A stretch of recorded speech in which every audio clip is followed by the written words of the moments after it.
Hi, this is Jim from Safety Wars. Before we start the program, I want to make sure everyone understands that we often talk about OSHA and EPA citations, along with some other regulatory actions from other agencies, legal cases, and criminal activity. Everyone is innocent until proven guilty in a court of law. Proposed fines are exactly that, and they are often litigated, reduced, or vacated. We use available public records, news accounts, and press releases. We cannot warranty or guarantee the details of any of the stories we share, since we are not directly involved with these stories, at least not most of the time. Enjoy the show. This show is brought to you by safetyfm. Yeah, so we are still in Region 3 of OSHA. Anyway, how's everybody doing? I mean, it seems like nobody wants to take any responsibility for anything. Now, the big thing is ethical use of AI. Have you heard about this? Again, no, AI, obviously I use AI here, right? I tell you what, I got a whole bunch of AI promos coming out. You're going to love them. Right? It's cheaper, it's quicker, and everything else here. Now, cheaper than a lot of the other stuff. We use AI, everybody uses AI for clips, for information. Now, some people say, hey, we just use it as a fancy Google or a fancy search engine. Problem comes, and I've seen this with generative AI, with when government officials use them. What are we talking about? We're talking about officers of the court, aka attorneys.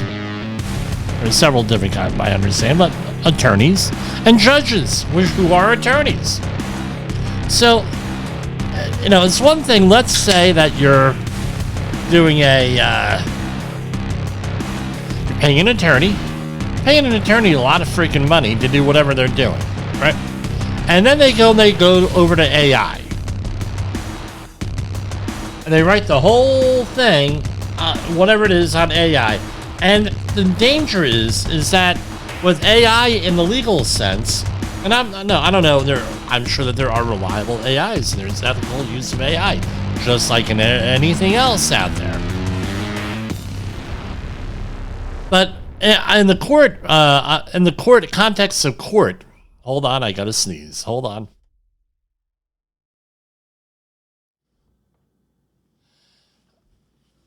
Hold on. You know what? We're gonna go right off the bat. Hang on. Let me put on some music here.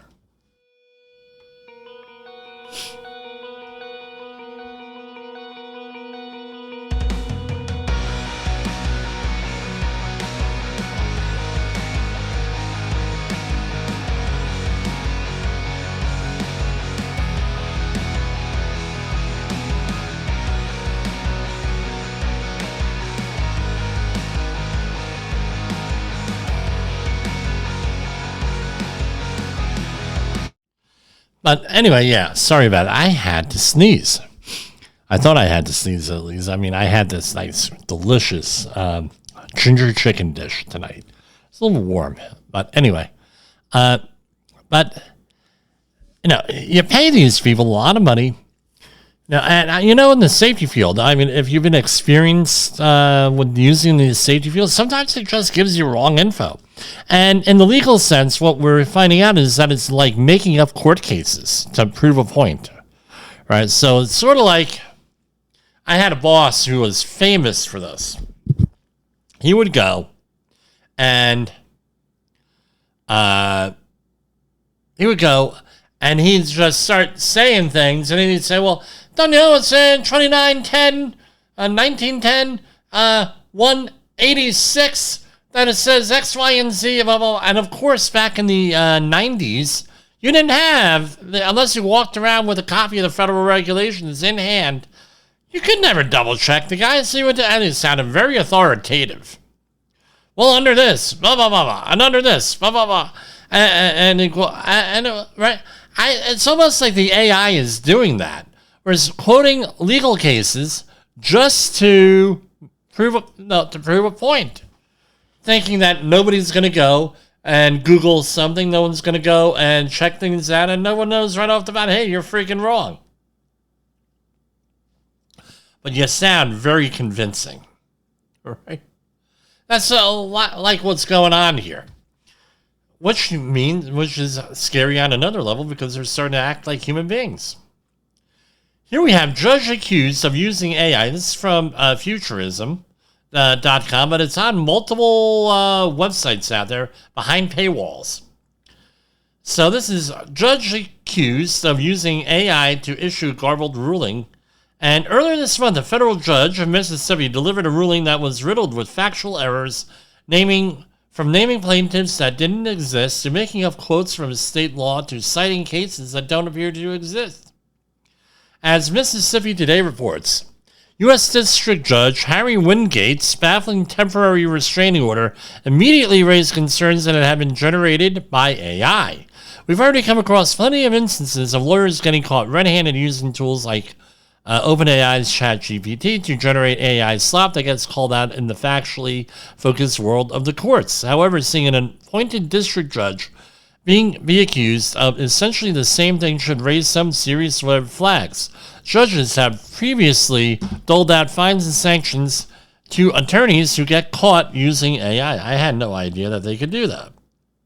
I thought, a good dress down and maybe calling them stupid might be enough, but apparently not. Judges have previously doled out fines, but nobody seems to know with any degree of certainty what will happen when that dynamic flips on its head, like a judge doing this. Worse yet, Wingate eventually replaced the errors-ridden order with a corrected version, which still cites a 1974 case that does not appear to exist.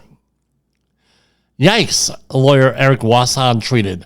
To rush to issue orders like this undermines your judiciary. Like they needed help to be undermined? Really? Well, lawyers had initially asked Wingate to clarify the restraining order, which pauses enforcement of state law that prohibits diversity, equity, and inclusion programs in public education, leading to Wingate issuing a correction. The original version listed the Mississippi Library Association and Delta Sigma Theta Sorority Incorporated as plaintiffs, which have never been involved in litigation and don't even have any cases pending anywhere whatsoever. Our attorneys have never seen anything like this. Wingate has yet to publicly comment, but the evidence is damning. Right? Who knows it? Basically, the judge has got to... it's called ethical use of AI. It's... Now onto another unpleasant thing. Human trafficking. We know that there are hundreds of thousands of children involved in human trafficking and adults also with this. Right? There's a hotel in my neighborhood that was named by a couple of them named by a local news source. I got to be careful here. As being one of the ones that's involved in human trafficking. The police know about it. The police are in there all the time and everything else. All right. So, and I was a little bit, how could I clean this up? I was working for a contractor that was giving a safety class. And I had to attend the safety class and present the safety class there. And it was a company that you've all heard of if you're in the safety industry. So I go in there, and Monday the class is fine. It's a 40-hour class. Tuesday the class is, okay. Wednesday comes around, and during the morning break of the class, maybe not a little bit later in the morning, like mid-morning, like 11 o'clock or so, we're down in the lobby, and we're having, there's a convenience store in the neighborhood. We run across, and, because I get in again, you think, I got to give up the soda habit. But anyway, I'm drinking a soda here. And there are people in the lobby that are going to be shooting a movie. You can figure out what this is. Shooting a movie in one of the rooms, and they're discussing choreography. And I'll say it's not exactly a dance type of thing. Well, in a sense it could be, but anyway, I digress. So this stuff happens a lot right now. And I said to the company, I said, they're using, this is like a well-known hotel where they do shameful things in it. Oh, no, it's cheap. It's cheap. Yeah, I bet it's freaking cheap, right? So, no, I didn't work for them for too long, nonetheless, because that should have been a leading indicator. Literally, I remember sort of naming hotels, all through the neighborhood, because what happens is they come out of New York City, and apparently they go up to Rockland and Orange County and away in Westchester County to do this. The other thing is, I mentioned on here, my wife's a professional event and meeting planner. Every hotel that they go into, and they have training classes for employees to pick out human trafficking. Every major hotel chain does this. My wife had to attend one of these courses for this a couple of years back.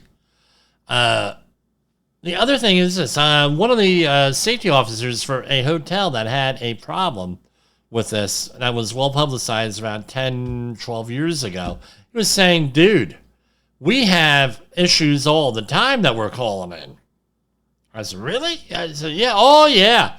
And let's not forget, all these unaccompanied, according to the AP, 300 children go missing. And where do we find them? And it was in a congressional record, and they were listening to this show, I bet, because I was the only one talking about this. Where are all these child, we have a story tonight, child labor violation. It's a very, very serious situation here. Now, why do I talk? We have a story here. And I'm going to ask this. There are stories in regional papers all over the top place on child sex rings being and human trafficking rings being broken. Up in Buffalo a couple of months ago, a couple hundred people, they're finding people here, finding people there, all over several hundred, out there. So this is an actual problem in this country that does not get addressed with this, my opinion. And now being more aware and educating people more on this, I think, is important. But here we go. First, this is from the Daily Signal from today, but it's in several other regional papers. Combating human trafficking is a priority for the Trump administration's Health and Human Services Department, but the agency can't do it alone. That's why HHS partnered with state and local officials in Mississippi to carry out a 2-week human trafficking sting that leading to 72 felony and misdemeanor arrests and 29 victim rescues, 15 of them who opted to receive rehabilitation resources. We've been going after human traffickers, quote, it's from Mississippi Attorney General Lynn Fitch. We've been going after human traffickers, sex offender registry, trying to make sure they're in compliance, and trying to get the drug dealers of fentanyl. We've had about 400 local, state, and federal law enforcement partners that have helped us in all these 5 different locations around the state. Operation Guardian Force ran from July 14th to 29th. That's this past week on Tuesday. Perpetrators are charged with crimes including human trafficking of a minor, child exploitation, prompting and procuring prostitution, 28 various felony narcotics charges, failure to comply with a sex offender registry, and felon in possession of a firearm. A runaway minor was rescued in southern Mississippi after her being trafficked from Louisiana. Traffickers are on the way to take her to Mobile, Alabama to be trafficked when authorities found her. And it goes on and on and on. There was a feature-length movie made on this that was called Absolute Propaganda by people.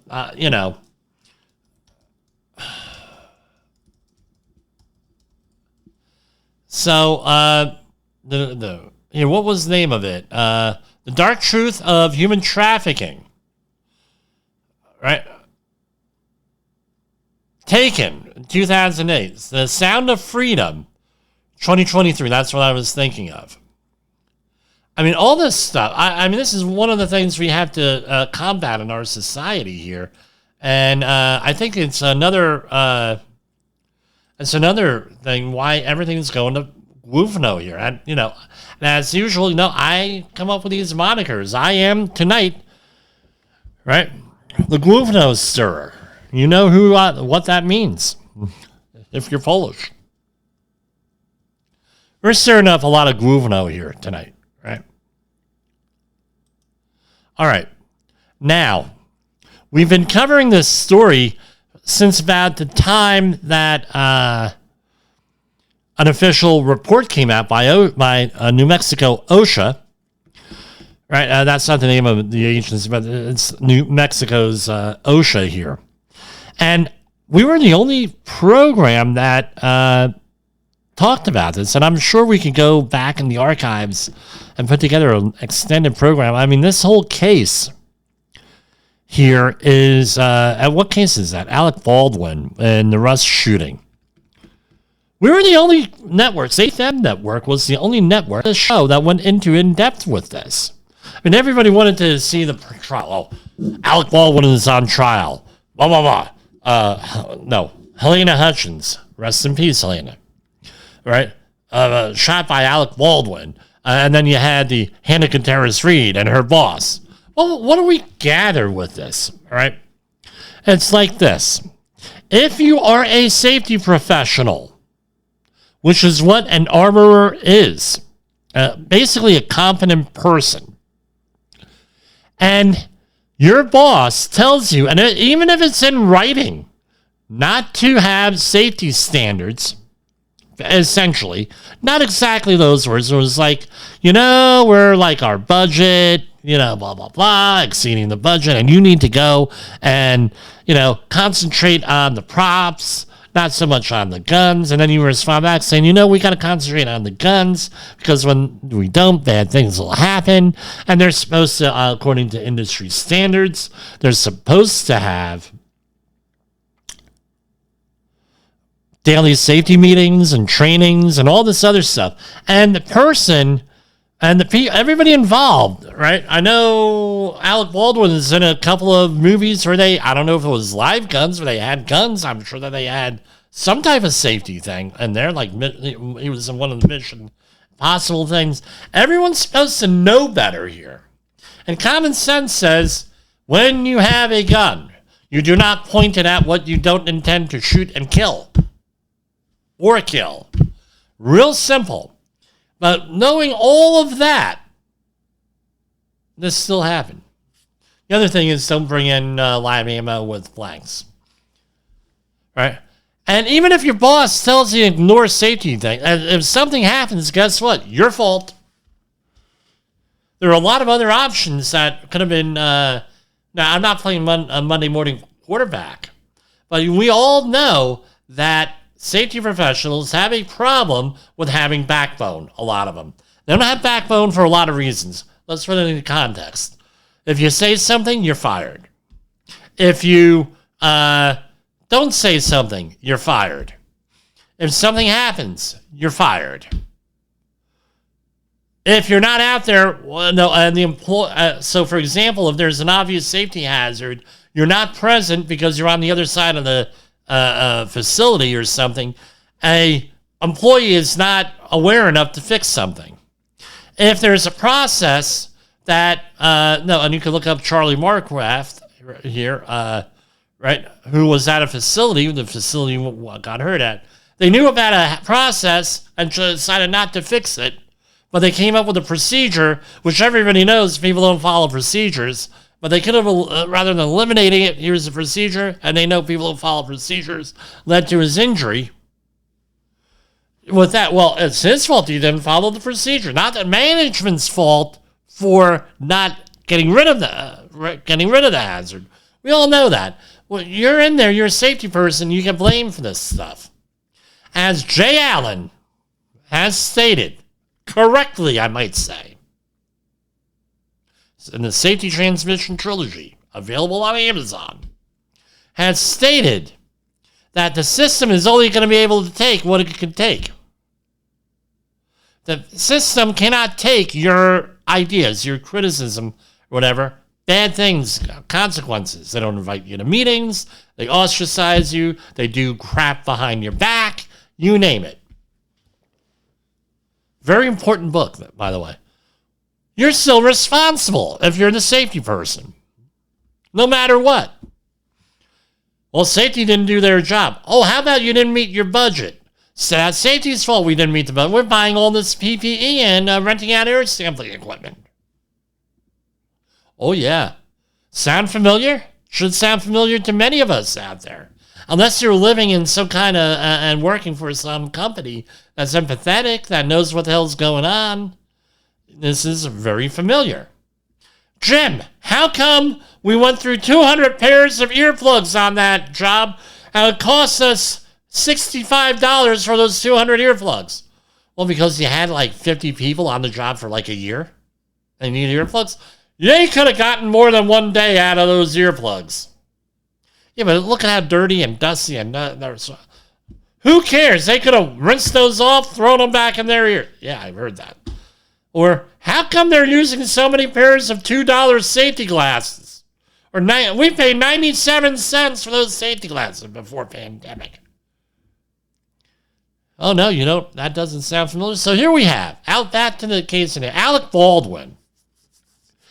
This is from the Associated Press yesterday. Judge dismisses lawsuit filed by Alec Baldwin for malicious prosecution in fatal set shooting.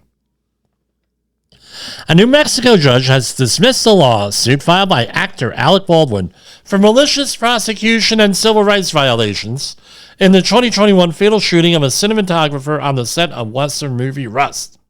The judge, in a ruling made public Wednesday, dismissed the case without prejudice for lack of any significant action with the claim, which was filed in state court earlier this year. Baldwin's attorneys have 30 days to file an appeal, right?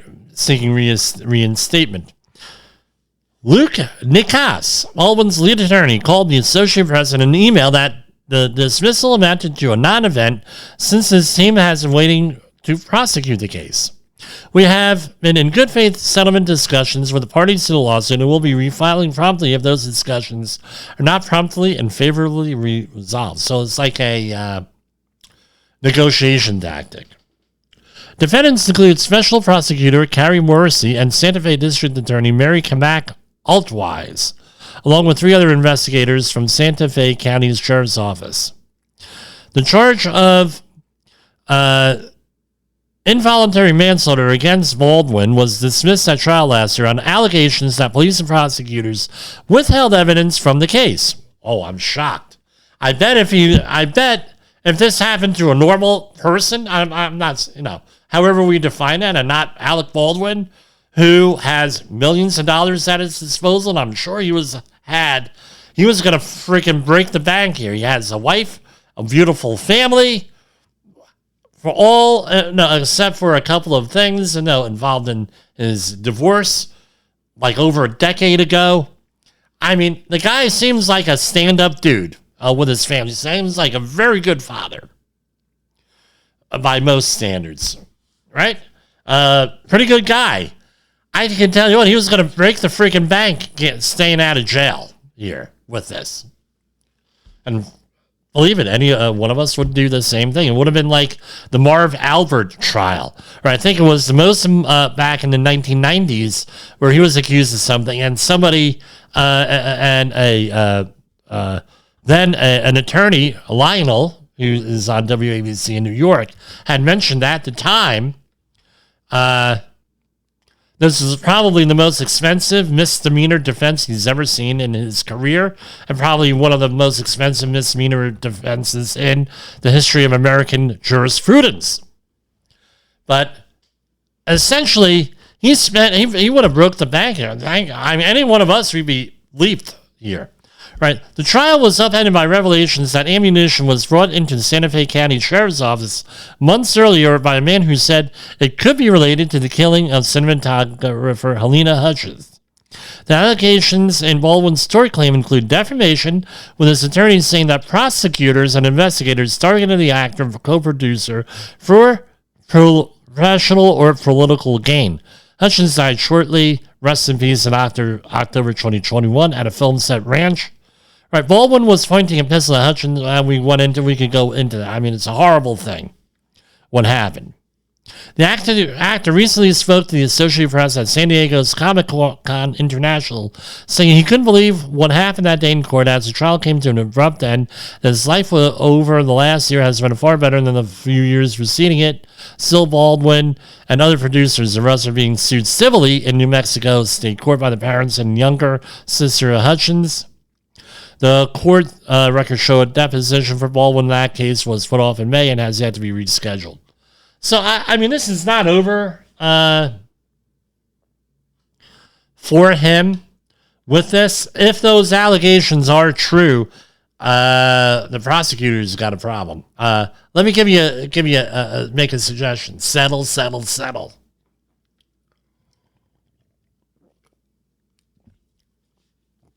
Wow, we're already 26 minutes in.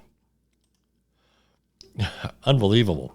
Have you heard about this one? And we're going to play this.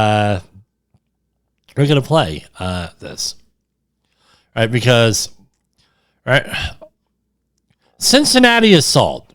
Hear lone 911 call after viral mob attack. Right? So let's hear this. I mean, really? 911, what is the address of your emergency? 4th and L, please. Okay, can you repeat the address?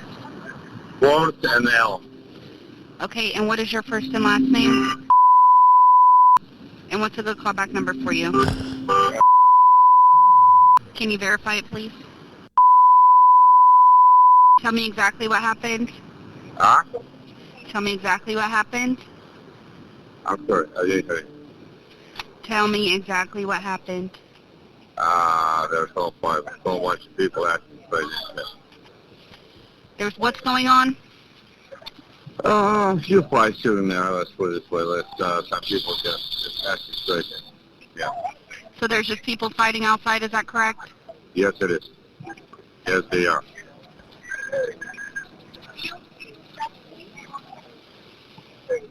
Okay. And this is going on now, is that correct? Yes, it is. Are you at that location now? Yes.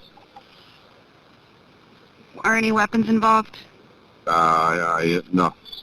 I'm sorry? No. How many people are involved? At this point, everybody's spreading out. So I was before, like by 20, 30 people, but everybody's obviously. But everybody's what? Everybody's walking away at this point. So do you still need police to respond out if everybody's leaving? Some people are leaving, some people still here, yes. So how many people are involved? Initially by 30, and we're down to about 5 or 10. They're still here, yes. Is the disturbance physical or verbal? Physical. Does anyone need medical attention? That I don't know. Possible, maybe not, maybe yes. I haven't really. And where are the suspects now? They all still ran away. They're where? Ran away. So you keep saying they left. Do you need police to respond out? I would prefer, yes. Absolutely, yes. So how did they leave?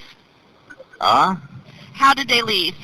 How did they leave? They ran. How about that? They ran. What direction were they going? They'll be down the 4th and down the L. So 4th down to the down 4th. My glasses are gone. My glasses are gone. Yeah. Where are my glasses? Where are my glasses? Okay, I need to get the person's description. Do you have descriptions of any of them?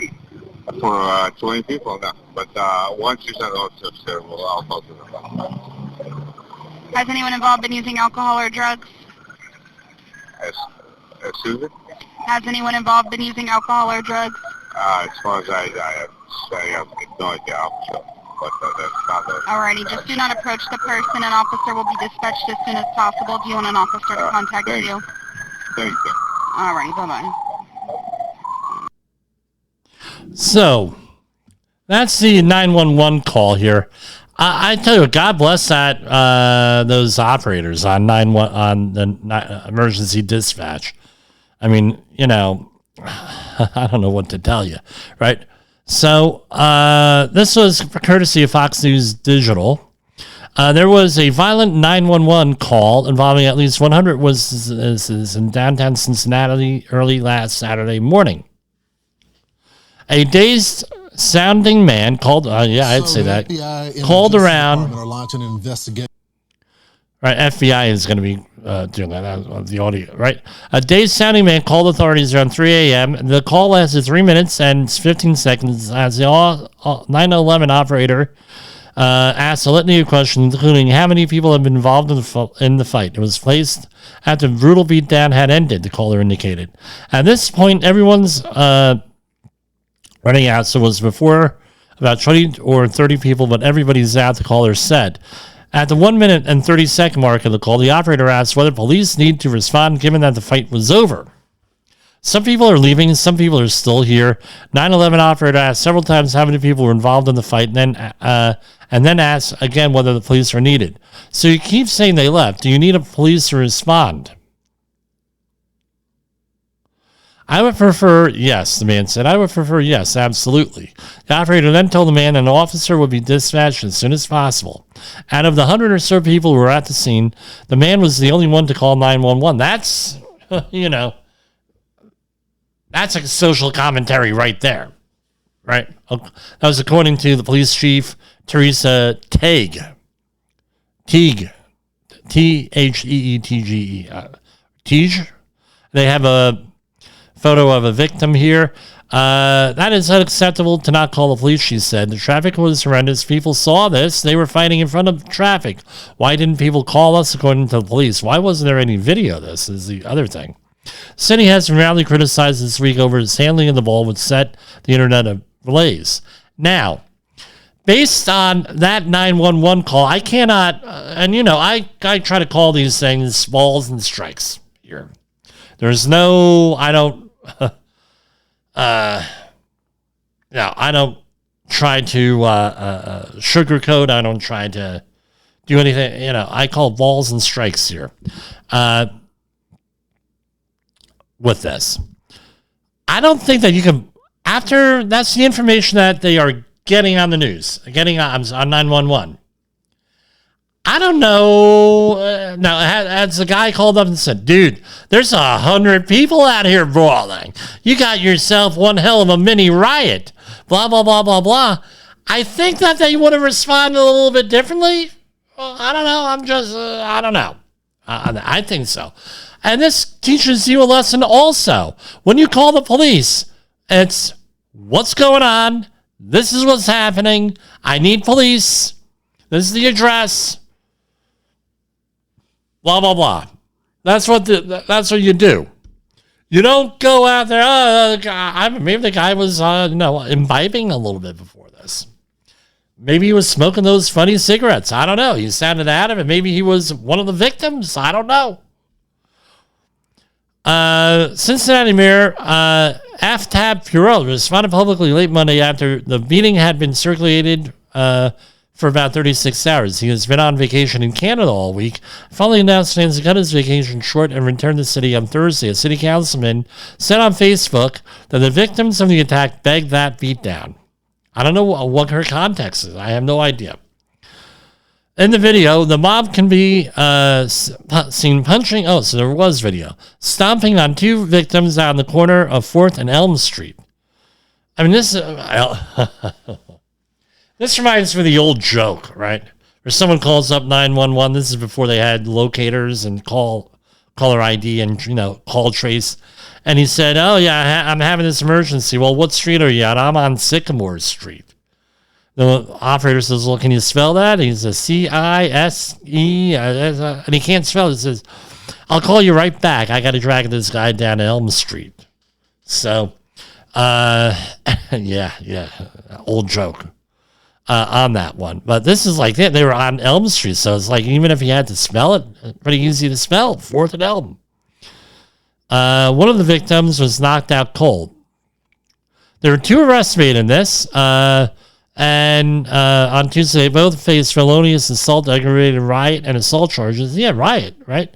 The person is being held on a $500,000 bond. The other one, $200,000. The third suspect is being held on $100,000 bond, charged with aggravated riot and assault. And again, according to the attorney for one of the people here, that video that we discussed yesterday has now been released of that individual slapping on my client and then the fight ensuing thereafter. And, saying not responsible, and there's a riot, and how do you know who hit who, and that sort of thing. And some people were charged, I guess, in absentia of some sort, meaning that they were not apprehended yet.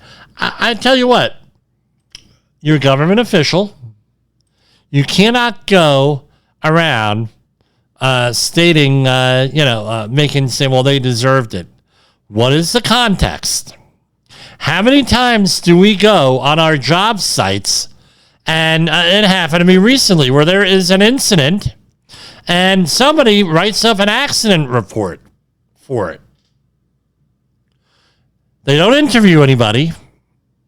They don't go out there saying, hey, what's the context? They just write up an accident report. Well, I was a witness to it. Well, if you were a witness to it, why, no investigation? You didn't go, you didn't get on the phone and say, hey, look, I was a witness to this. I don't really feel, I think it's like a conflict of interest sort of thing for me to be involved, which is normal. That happens. Hey, look, I'm too close to, maybe we need to bring on some outside people. That's great. But for somebody to write an accident report without actually doing an investigation is idiotic. And this is what the thing. Well, she deserved it. Well, okay, she slapped the guy, according to the... Okay, that wasn't she slapped the guy. Does that give the guy... no, again, and I'll quote Jesse Ventura on this, the former governor of Minnesota. Right? He said this many years ago. He doesn't get it. I don't get the thing. Someone slapping you, and then it goes to death penalty. I don't get it. Right? Someone slaps you across the face. You have the right to use. My understanding, I'm not an attorney. Don't listen to me on this. But my understanding is that I have a right to use an amount of force. One is evade. Number two, you're allowed, if it comes to the right, a reasonable amount of force to make this attack stop. Someone slaps you, that doesn't mean that you put them in the hospital for 3 days. Doesn't. Right? I don't get it here. I don't get what people's thinking is, unless they're worried about the old thing called respect. Well, now that respect might have cost you a couple of years in jail here. And and then that doesn't include the civil cases, which I'm sure are forthcoming. Here's another one, a little bit more positive. Trump signs executive order to bring back presidential fitness tests for kids. I remember doing this in school. President Trump signed an executive order on Thursday to revive the presidential fitness test for American school kids, whereas after a decade after it was discontinued. President Trump wants to ensure America's future generations are strong, healthy, and successful.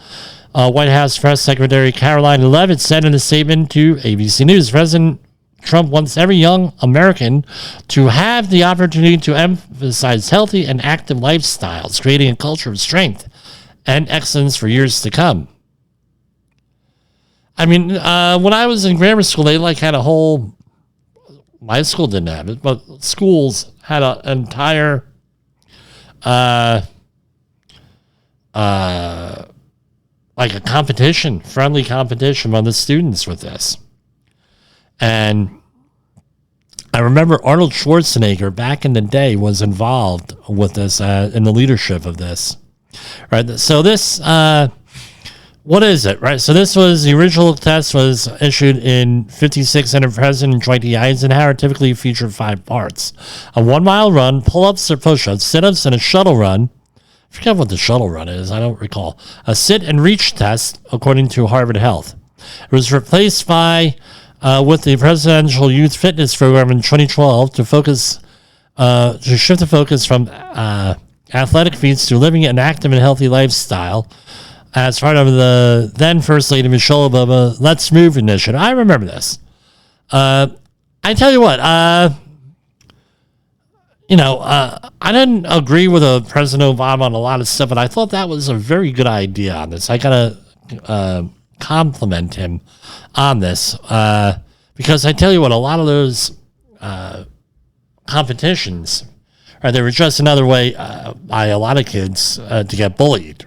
Right? Not that I was one of them, but you could see that happening. And with that, again, it's great to have a test, but it's sort of like this. No, you wouldn't think it's fair.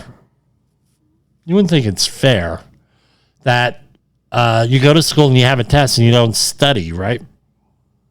That's that you were never taught about, you never studied for anything, and you weren't told about or anything. That wouldn't be fair. Why would that be a right thing? To go and know with the physical fitness test, okay, well, rather than have a test, why don't we have a whole program, right? Which is what Michelle Obama is saying, have a whole program where we teach kids how to exercise properly, how to do this, how to do that. I've always thought that was important. I think gym is important. And my high school, where I went to high school, doesn't. Last I checked, does not have gym anymore because it's not a requirement by the state of New Jersey. Yeah, you got that. We're gonna go over to the White House wire. Let me do a share screen here. Right, so the White House has its own news service. They got rid of VOA, and they also got rid of the what was the other one? Public broadcasting, sir. Right? They cut the funding on that. I don't think that's been fully happened yet, right? But they will be. If they haven't already, they will be. So this is what we have. Make America Fit Again, and this is probably right. Story off of CNN talking about that, which we're not allowed to share here, right? And inside CIA plans for powerful AI game changer. This is from the Washington Times. Let me get this. I got to get this off of here. Come on. Again, I try not to show websites that are not government websites.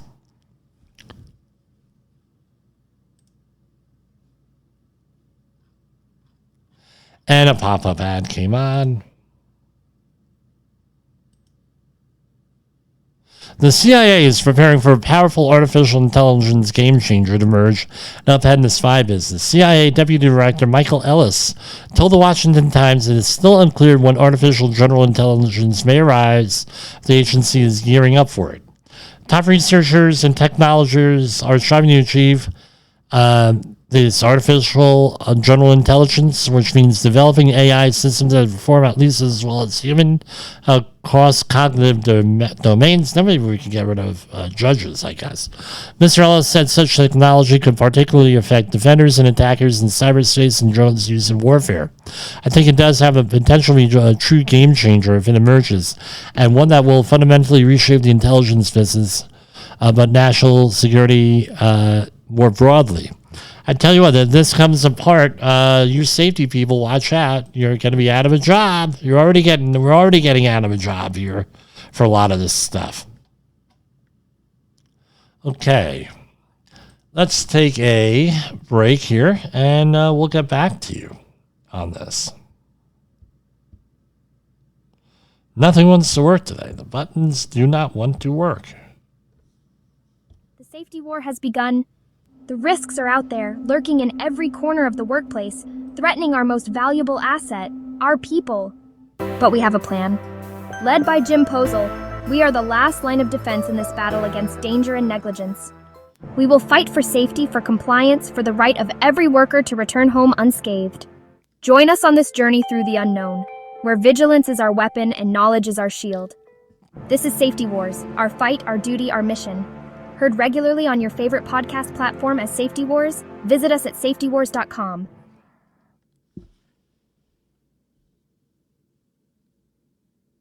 Is your safety training old, stale, and hackneyed? Is your safety trainer still preaching a warped version of behavior-based safety? How about safety training that is designed to actually address and assess your hazards and liabilities and is not standardized baloney from generations ago? Contact the Safety Wars team at safetywars.com or call me, Jim Posel, at 845-269-5772. Remember, if you are receiving this message, you are the solution to unsafe workplaces.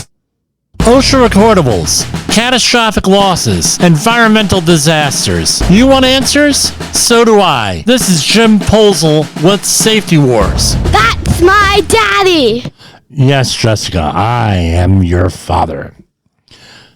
So, we have up here the U.S. Census Bureau. The U.S. Census Bureau today, that's July 31st, released preliminary estimates for the Annual Integrated Economic Survey, which provides key measures of economic activity. So, for all those 1 in 458 people that were out there who answered this survey, they came out with the data today. And everyone knows my opinion on this. I have to ask the question, should they really be collecting all this data on us? Why are we being data mined? Are we okay with it? I had some blood work a couple of weeks ago, and they asked for all this stuff, sign this, do this, and I wrote on there, not to be shared with the government in any form in any government database, with my identifying information or without it, period. Now, it's a small thing out there. I understand that. And they'll probably look at it and say, what the hell is this, and throw it in the garbage. But if just the people in the sound of my voice here would do that, I think that they'd stop collecting the data eventually. Or they'd have to have a law forcing them to collect it. So what are the highlights here? So 4 highlights. In the Northeast, in 2023, in the Northeast, the healthcare and social assistance sector, NAICS 62, employed 5 million workers with a total annual payroll of $302.4 billion. The finance and insurance sector generated $1.8 trillion in revenue. In the Midwest, there were 4 million manufacturing sector employees. The retail trade sector generated $1.4 trillion in revenue. And the education services sector total annual payroll was $4.9 billion.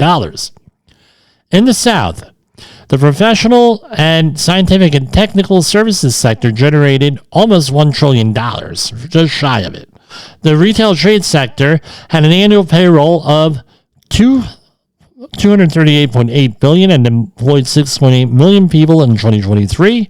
In the West, there were 1.4 million employees in the information sector. The accommodation and food services sector generated $367 billion in revenue with an annual payroll of $110.7 billion. I guess, for some people and for some statistics, this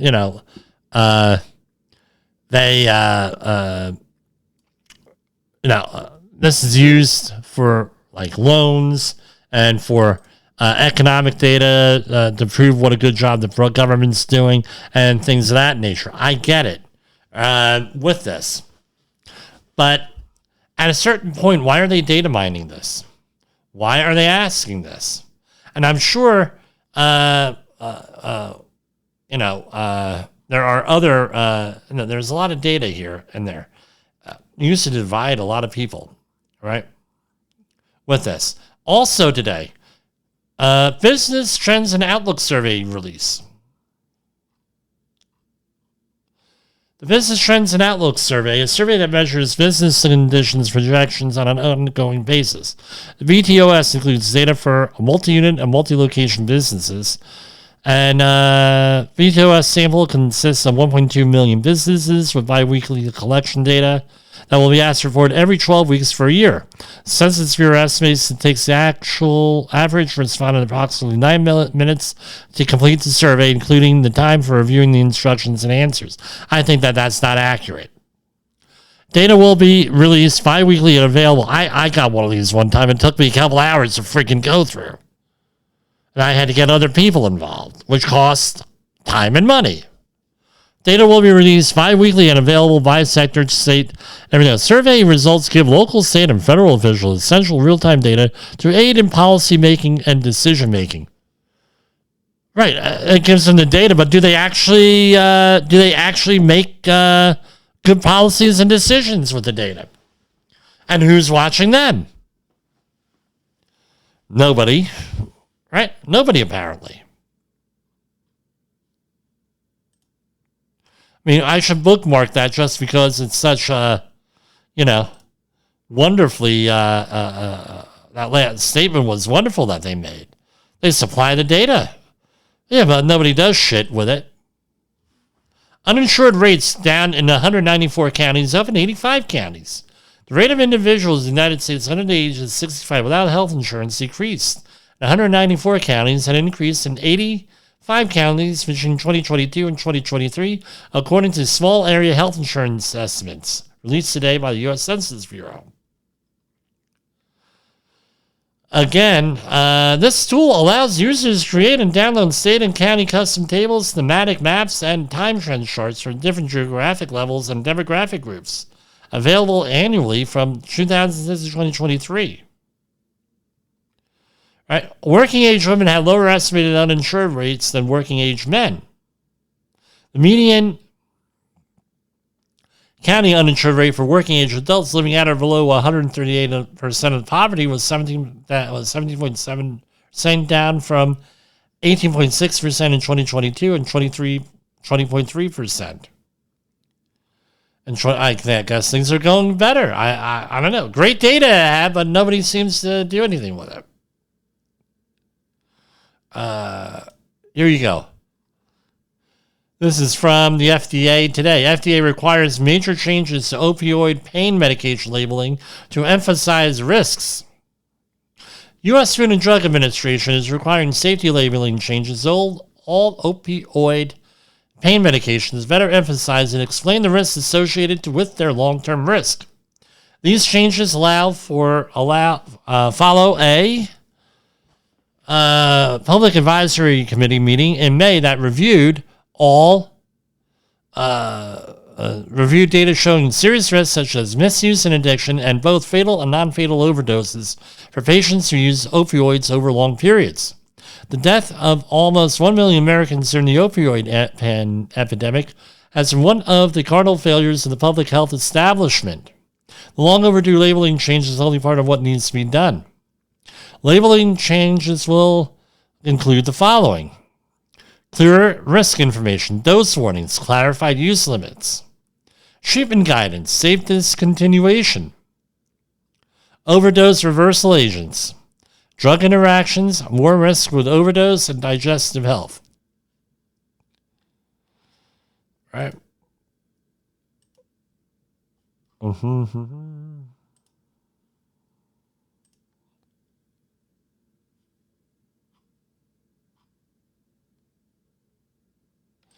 Here we have one from the other day. HHS demands that Duke University address systemic allegations of race discrimination. I guess Columbia, they were successful with Columbia, now they're going after Duke.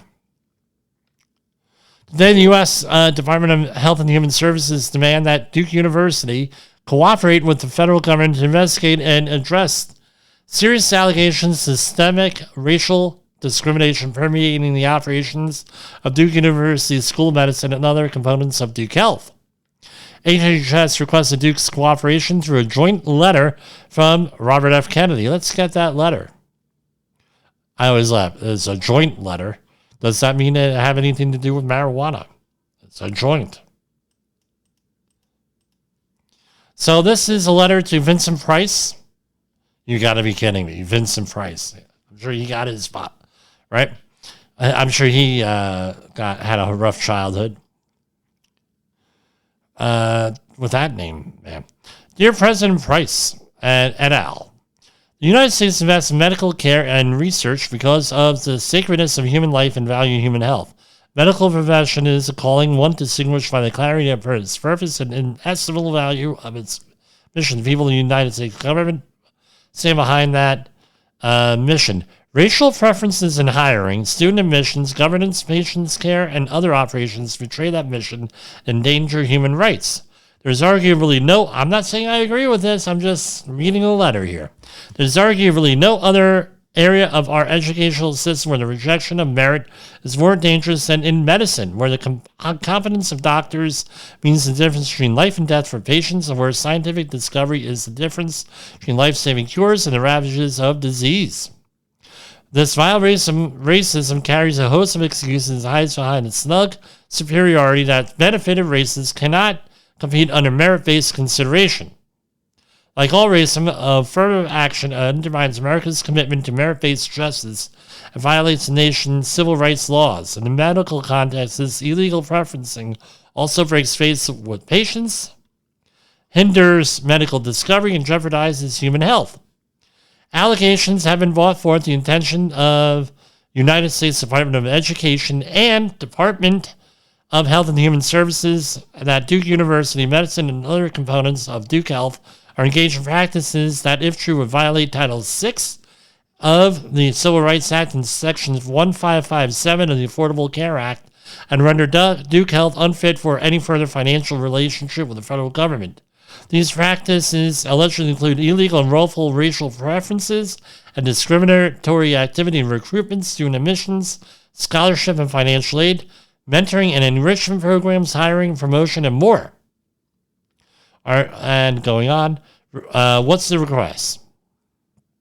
Review all policies and practices at Duke Health for the illegal use of race preferences. Take immediate action to reform all those that unlawfully take into account race or ethnicity to bestow benefits or advantages. Provide clear, verifiable assurances to the government that Duke's new policies will be implemented faithfully going forward, including by making all necessary organizational, leadership, and personnel changes to ensure the necessary reforms will be durable. Right? And they have 6 months to act on this, apparently, and racism is a scourge when practiced by individuals, but it's especially corrosive when enshrined in the nation's most eminent and respected institutions. Its oversight bodies tasked with enforcing federal civil rights law and incentivizing excellence at our universities, departments of education, and HHS will not fail to speedily address violations of law and justice. Accordingly, we request that you immediately acknowledge receipt of this letter within 10 business days of receipt, and that you decide whether you will form the Merit and Civil Rights Committee that they're requesting. Thank you in advance, and it's signed Robert Kennedy and Linda McMahon for that. Wow. The stuff that's on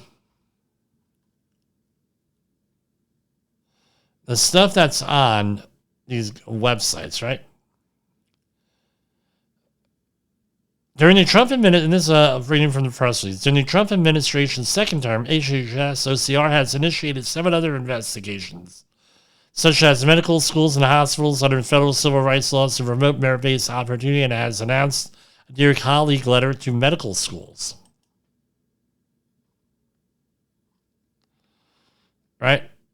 The department advised medical schools to ensure their policies and procedures comply with existing federal civil rights laws. This continuing criteria, tools, or processes that serve as substitutes for race or are intended to advance race-based decision-making, and any reliance on third-party contractors, clearinghouses, or data aggregators that engage in prohibited uses of race. Right, as part of its enforcement, OCR articulates in a letter that I'm just reading this, folks, that it will prioritize investigations of institutions that use race as part of their application or employment processes, require DEI statements in connection with hiring or promotion, or lack clear policies demonstrating compliance with Students for Fair Admissions versus Harvard, which is a recent Supreme Court case on here. Tell you what, stuff's happening. For Safety Wars and Safety FM, this is Jim Posel. I hope to be back here tomorrow. You got 3 programs this week. That's not so bad. I hope to see you folks. Who knows? Maybe tomorrow. We'll see. For Safety Wars is Jim Posel. Safety Wars is streaming now. safetyfm.com.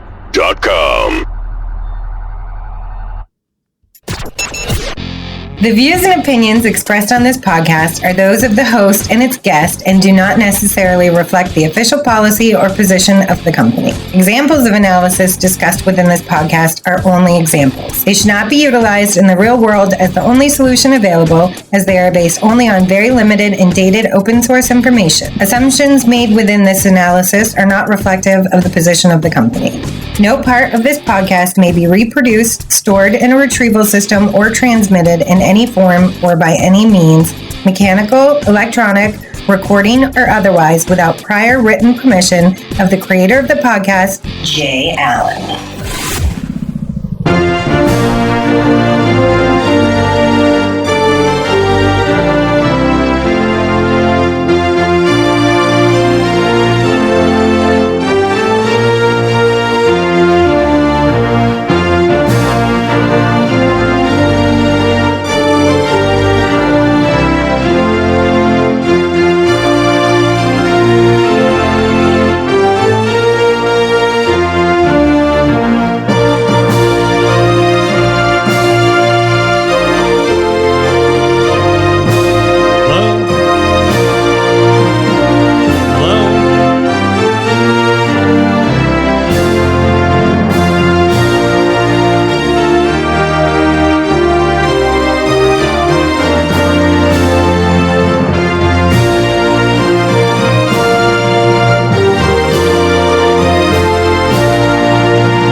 This is the second call we have attempted regarding this debt. To avoid possible service